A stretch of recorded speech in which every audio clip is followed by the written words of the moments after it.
I'm very happy that you're giving me this attention and this information attention because it needs to get out to the world. I will start, since we have to be brief. I have already given all pertinent information and supporting documentation to the Senate Intelligence Committee and AARO. They informed me that all of my information will be recorded for public record and shared with Congress. It is that important. In 2010, I was selected to go down to the South Pole Station in Antarctica for an entire year by Raytheon Polar Services as an employee of a third-party contractor for the National Science Foundation. I function in a dual-role capacity as a tradesman and a firefighter. My responsibilities required me to be more informed than most of my crew and offered me complete access to the facilities. What I learned from this unique experience needs to be shared with the entire world. The technology at the South Pole Station certainly can do what it is presented as its primary purposes, and unfortunately, much more. The IceCube neutrino detector is presented as a passive listening device for the purposes of the science as presented. But I'm going to skip right through the chase, folks. I have provided documentation that proves that the 5,160, what they call DOMs, that are embedded in the ice can actually transmit at 2,047 volts each. That gives us a long list of things to consider. It is effectively a multifaceted directed energy weapons platform that I will list rapidly a few things that it can do. Vehicle detection. We're learning that these off-world craft, on-world craft, ours or other nations, are also emitting neutrinos. So this makes the South Pole Station effectively an air traffic control station for this new level of equipment that nobody's discussing.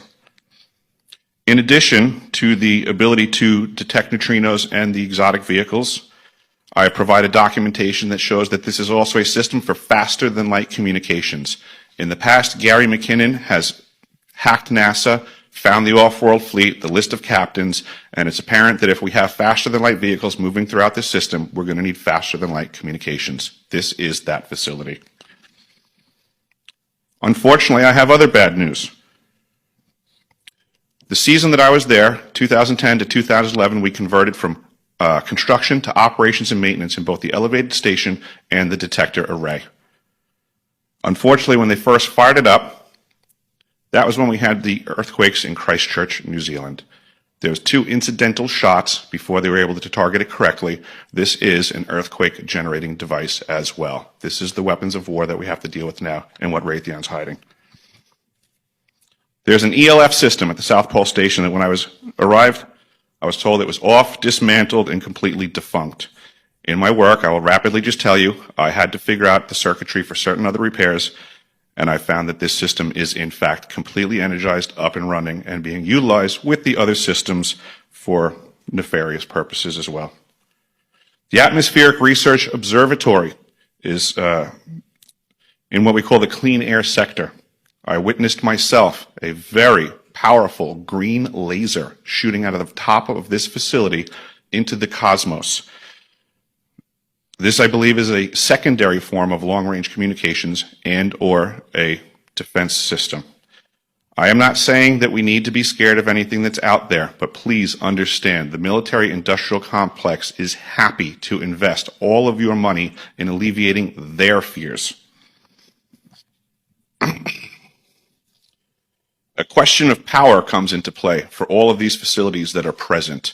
I assure you, I knew what was going on, I knew the load demands of the facility, and all of these new items exceed the demand for the systems that I was presented. I am doing due diligence and research. I believe there is either a secondary power supply there that is either nuclear, that was there prior to the start of the Antarctic Treaty, which prohibits such things, and or that there is some sort of exotic power supply system there that just is not in the verbiage of the treaty, so it negates the responsibility to the parties involved.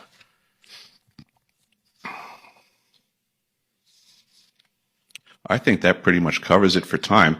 If anybody wants to find out more, I have a website where all this information is at. For brevity, I'll wrap it up, but you can go to deciphering.tv. I've documented all of this stuff, and information is available.